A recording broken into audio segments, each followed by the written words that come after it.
Fonzie after 5.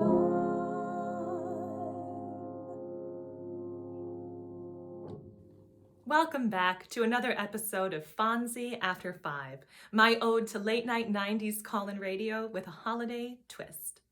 Tonight I am joined by my lovely friend, Kiera Duffy, maybe a guest appearance or two from some of her family as well. Welcome, Kiera. Today I have with me Kiera Duffy. Kiera, it is so good to see you. Thank you for doing this. And can you tell us where you are? Hi, Emily Fonzu. I am little Japanese inside joke there. I'm in South Bend, Indiana, home of the Fighting Irish, the University of Notre Dame, and newly appointed cabinet member, the former mayor, Pete Buttigieg. Oh, that's right. Newly appointed. Yeah. I think he's like transportation secretary or something. Secretary. If you were going to be appointed secretary of something, what do you think you would be good at? Well, that's good. I don't really, gosh, that's a good question. I'd like to think I'd be a good Secretary of State. Hey. Humorously, of course. If I could see that. Secretary of the Interior, if it were interior design. I don't know. What does Secretary of the Interior do, actually? What? Do you know what the Secretary of the Interior does? I'm guessing stuff that happens within the borders of the United States. Awfully general, though, doesn't it? This is like a very broad designation. Yeah, they're like in charge of throw pillows and area rugs. That's what I'm saying. I would be a perfect Secretary of the Interior. Well, if you run and it's something we get to vote for, I will vote for you. Thank you. So how long have you lived in South Bend?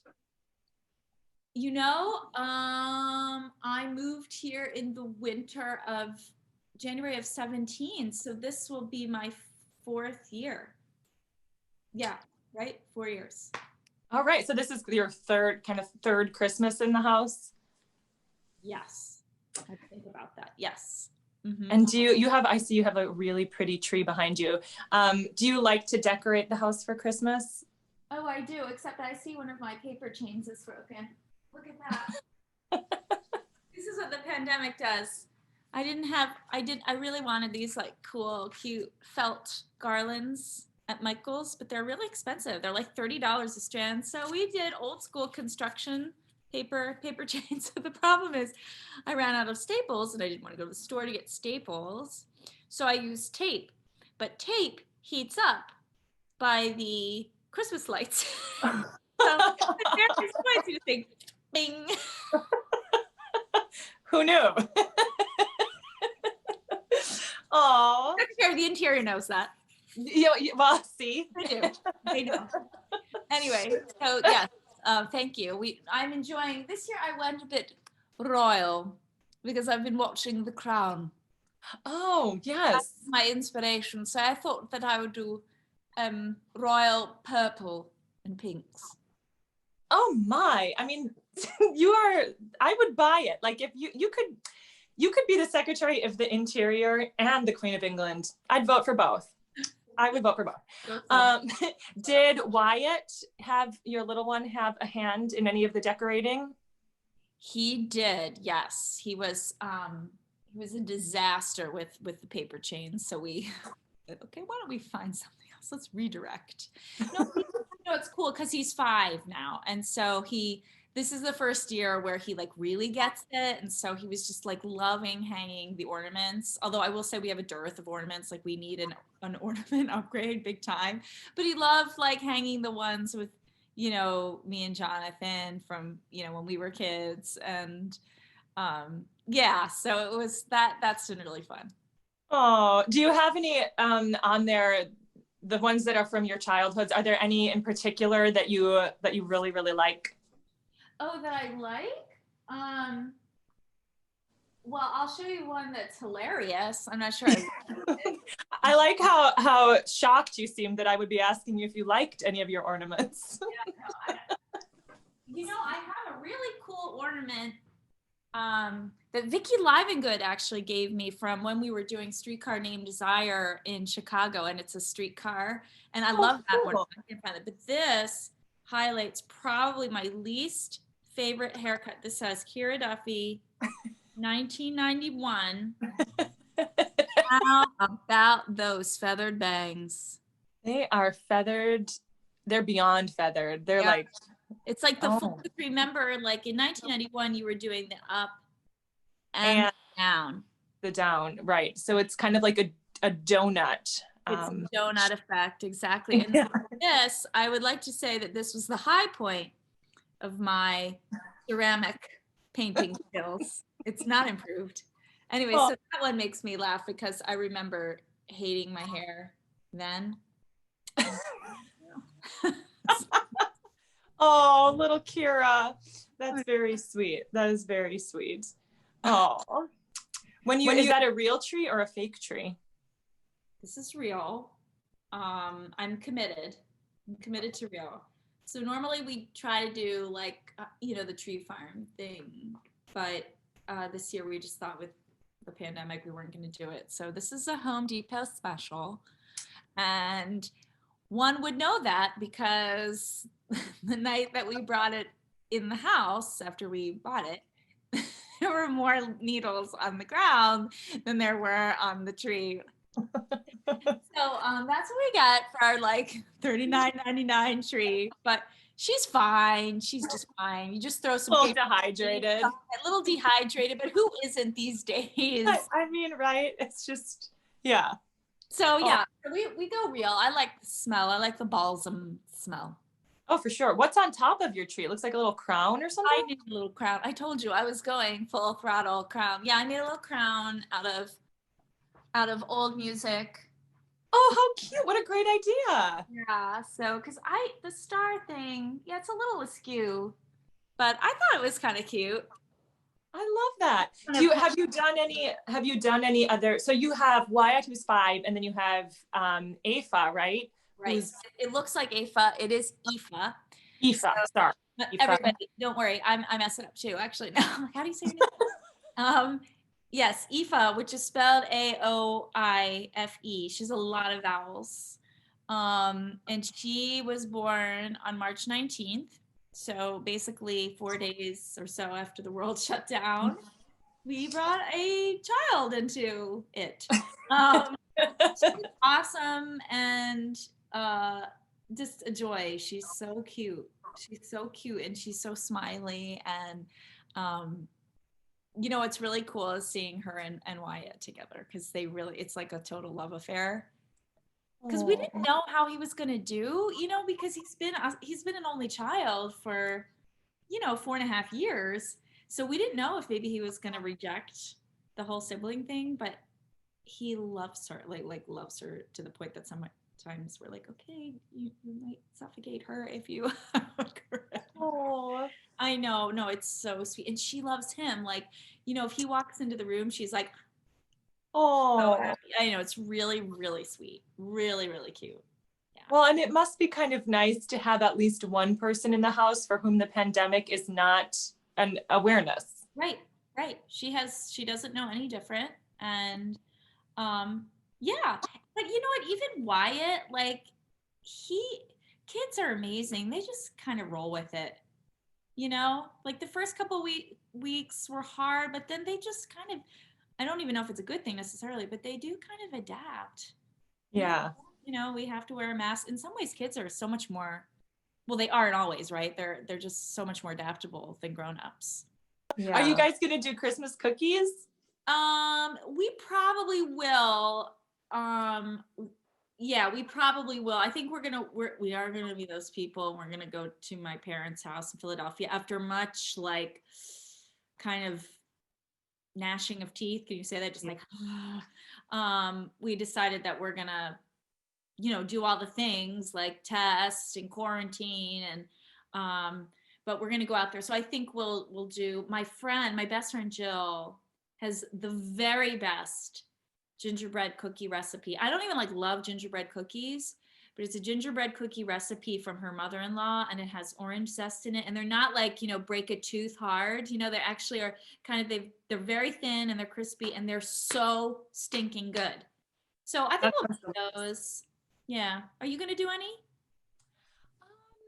Yeah, I love frosted sugar cookies. I love them. And my mom is no frosting on sugar cookies. Yeah. So I feel like there's things now that I do that were not traditions. I do think that's the beauty of adulthood, right? It's like there are certain traditions that you don't have to repeat if you don't like it. Like my mom, I can say this and my mom would laugh, but my mom likes easy listening Christmas music. So we grew up with a lot of Amy Grant, and I want to just impale myself when I hear Amy Grant. So one of the great joys of my own Christmasing, I just made that a verb, is that I play King's College Cambridge Lessons and Carols. Yeah. And I enjoy every second of that singing. So yeah, we don't have to repeat everything. No, we don't. We don't have to make the cheesecloth wrapped fruitcakes that sit in the fridge for 3 months. We don't have to do that. And I won't be, but my mom will be. You know what? You just live your truth, and Mama Fonzu will live hers. Exactly. I'm one of 5. So when we were kids, one thing that my mom did, which I love, is she had a code. So on the presents, every kid got a letter. And what you had to do is find all 5 letters and then figure out what the word was and then what your letter was. So for example, like you'd pick packages and you see like an S and an L and a U and a K and an A, and then someone would go, what is that? Claus, it's Claus. And then you'd have to figure out, okay, like, Kiera is S and James is L. And so I thought it was cute. That's super cute. I like that too, because it kind of like, it slows things down. It doesn't just turn into like a madhouse of people ripping things open. And, it's like, that's so cool. What a great idea. I thought so too. Although that being said, one thing that my mom insisted on, which is, I understood why she did it. To your point, was like, no one could open presents in tandem. So like everyone had to open their present one at a time, and then we would, it was like the spotlight would go on each kid, and we would all have to, enjoy their moment. But like we would like start unwrapping presents at 6, and like at 2 p.m. we're like, oh my God, it's enough. So I think there's a little bit of balance to be found there. Is there a present that stands out in your mind as one of the super cool things you got one year? Ooh, golly. I think my parents were really good gift givers, honestly. So there were a lot. I mean, I don't know why I remember this, because I must have been not much older than Wyatt, but I am of the generation of Cabbage Patch Kids. Oh yeah. So I remember I got my very own Cabbage Patch Kid, and his name was Joe Giff, Giff. Sounds like something your mom named him. They're like, oh my God. Yeah. Just play, so if you find it. Molly ate his snackums. Anyway, so Joe Giff, he was so cute, and he had this little blue corduroy like pantsuit, and it came with. Did you have a cabbage? You're younger than me. No, I had a Cabbage Patch preemie, and her name was Babette Clotilda. Oh my God, my face hurts. What? Not true. Live. Like on her birth certificate that comes with them, the like. Yes. Yeah. Babette Clotilda? Correct. I did want a preemie. I never. Because you had the little pacifier that like stuck in her face. Right. They were so cute. But John actually pointed out that Cabbage Patch Kids actually, if you look at them, are pretty freaky looking. Especially like back from the ones from like my childhood, and they are a little bit weird looking. Like definitely there's kind of like some distorted features going on. Anyway, Joe Giff was a highlight. Joe Giff still lingers somewhere. He's somewhere in my attic. Oh, It's Joe Giff, and it all went downhill from there. joke. 1986 was the highlight. You know what my Yeah. mom started doing when we were older, and honestly, I know everybody likes to like poo-poo this, but she made us do lists, and I am in full support of lists because you get the gifts you want, and then people aren't spending money on things that are going to go wasted or are going to be given away. So Yeah. also when you have like I have a huge extended family, so it just streamlined things. So we do lists, which I know it's not like that sexy to do. No, I think it's great because then then you don't have to watch people awkwardly open the socks you gave them and go, cool. Why? Because it turns out my sisters are both terrible actresses. Like, you know what I mean? It's like, at least I feel like I can fake gratitude for a weird gift pretty well. But with them, it's like, no chance. You have like multiple degrees in that faking. Yeah. I do try to get a gag gift most years. Like I started doing that. So last year, my gag gift was everybody got socks with my dad's face on them. That's awesome. I love these. I love these socks. That's awesome. Yeah. So yeah, no, I think my mom and dad were my mom. I mean, let's be honest. My mom is a good gift giver. Did you guys do Santa? And do you do Santa with Wyatt and Aoife? Or William? Yeah.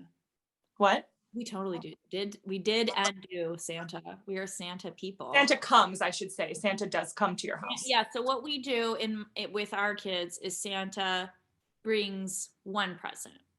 So like mom and dad get most of the presents because we felt like that way for children who are, in families where that's not possible, we didn't, why is Santa not going to their house? You know what I mean?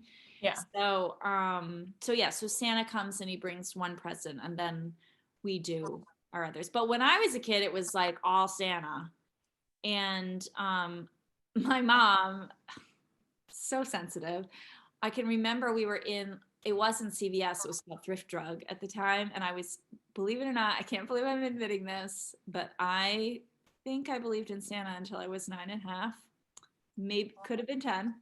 Older siblings to like break it to me. I asked my 8th grade teacher what circumcision was because my parents never thought to explain that to me. And I also learned about sex through a book at my mom's midwife when she was pregnant with Keegan. So Santa was real for me for like, tween Kiera. And so we're in the Thrift Drug and my mom was like, she said, I don't know, she was like, I've got to get this for blah, blah, blah for Christmas. And I guess, I don't know, I said something about like Santa and she was like, Kiera, Santa's not real. And I was devastated. I was like, what? Santa's not real? Like, I just like, it was awful. It was awful. Thank God I never told any of my friends. I think it was in like 5th grade. Thank God I never said anything to them. At least I have no memory. Can you imagine how crucified I would have been? That's sweet. That is sweet, though. Yeah, do you want to say hi, though? Do you have a visitor? This is little Aoife. Hi, Aoife. Hi, sweetheart. And Jonathan. So good to see both of you. Hi. Wow, she looks like Wyatt so much. Yeah, everybody says that. I know. Hi, sweetie. Oh, wow. I get to meet you. Hi. Hi, sweetie. Hey, Merry Christmas, little one. What is this? I just woke up. Oh, man, if someone put me on Zoom and after I just woke up, I'd be like, what's wrong with you? Looking pretty fresh, actually. I'm hideous. Oh, hi, sweetie. Hey, that's fun, too. Yeah. She's still this poor girl. Speaking of like COVID babies, I mean, like the majority of her social interaction, if it's not with us, is over the screen, and I don't know. I like have bad dreams about what that's going to mean. For long-term development, she's gonna freak out when she realizes people are all 3D. Right. I know. You'd be like, what is this? I I didn't go grocery shopping at all for the first maybe 6 months of the pandemic. Jonathan did. Yeah. And so I finally ventured out this summer, and I think Jonathan had to go somewhere. So I brought Aoife in the carrier, and, I didn't really think much of it until I looked down at her, and we were in Whole Foods, and she was like, oh my God, she's never been in a store ever. Wow. So Yeah. the visual stimulation must have been, I mean, she just was like, She's like, we've busted out of the biodome. right, exactly. It was a Truman Show. It was crazy. Do you do like matching? Are you going to do little matching outfits for Aoife and Wyatt, or is that like a nah? If I were a good mother, I would. I didn't think of that. Do they have stockings? Do you do stockings? Oh, yes. We do stockings. And Jonathan's stepmother has knit all of them for us, and they are pretty amazing. I should bring one over. I'm not going to bring my camera there because that side of the house is messy. Okay. Yeah, here, bring. Have a stocking delivered, even better. Yeah, you might have to cut. But no, let me get it. Okay, hold on. Oh, look, there's scissors right there. It's just fine. It's on our banister. You just want me to get one? Yeah, it's amazing. Yeah. We're waiting on Aoife's. Aoife's is to be delivered. Right. So. Oh, how absolute! That was before we knew we were. Oh my gosh, how appropriate! Fighting Irish. Before Notre Dame was even on the radar. Wow, that is so beautiful. And actually, Jonathan's sister, Kate, got that gene because she has sent us a bunch of handmade clothes for Aoife. Oh, wow, they're adorable, like beautiful. So yeah, I love this. I love these stockings, and these are the kind of heirloom things that you just keep forever, for sure. Oh, for sure. Just like Joe Giff. Joe Giff. Exactly. I think I'm gonna put Joe Giff in the stocking. Oh, Kiera, thank you so much for chatting with me about the holidays. It was so great to see you. Before we go, can you tell us what song you would like to hear and who you'd like to dedicate it to? Yes, Emily. I would love to hear the Christmas song, and I would like to dedicate it to my one and only favorite disc golfer, Jonathan Kimple. All right, well, you're going to hear it. Here you go. Here is the Christmas song. Hi, I'm Emily Albrink. I'm coming to you from Louisville, Kentucky, and today I'm going to be singing That Old Chestnut, the Christmas song, with my wonderful pianist, Robert Lee. This is for my dear, dear friend, Kiera Duffy, and she is dedicating this to her #1 disc golfer, Jonathan Kimple. Merry Christmas. Oh, is it Albrink? Who is it? Okay. So I play it now? Yeah, yeah.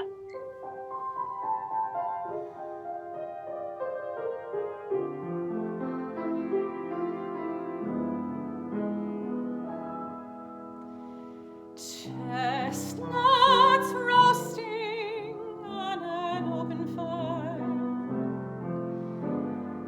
Jack Frost nipping at your nose, Yuletide carols being sung by a choir, and folks dressed up like Eskimos.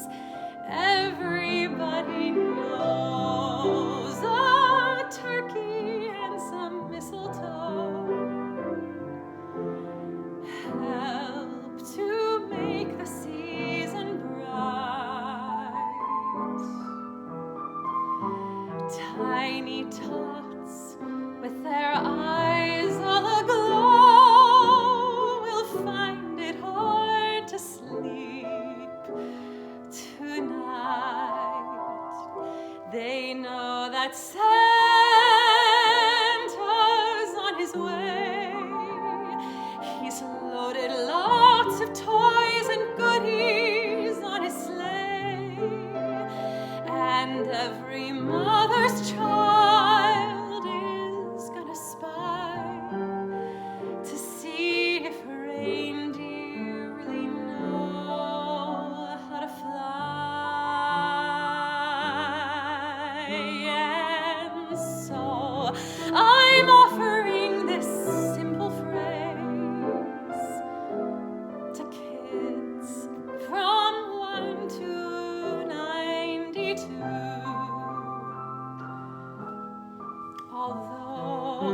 been said many times, many ways. Merry Christmas to you.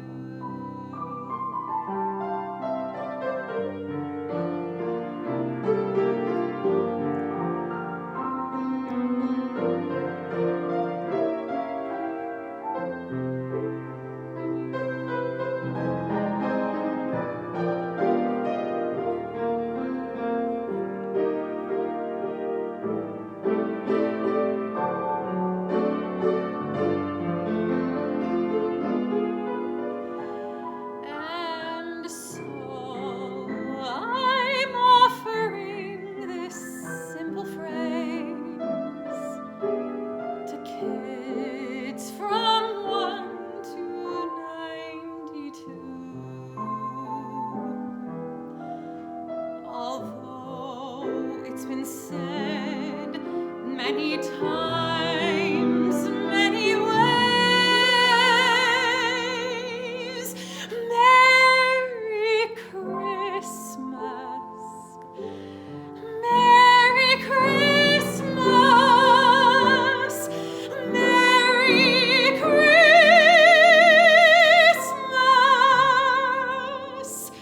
to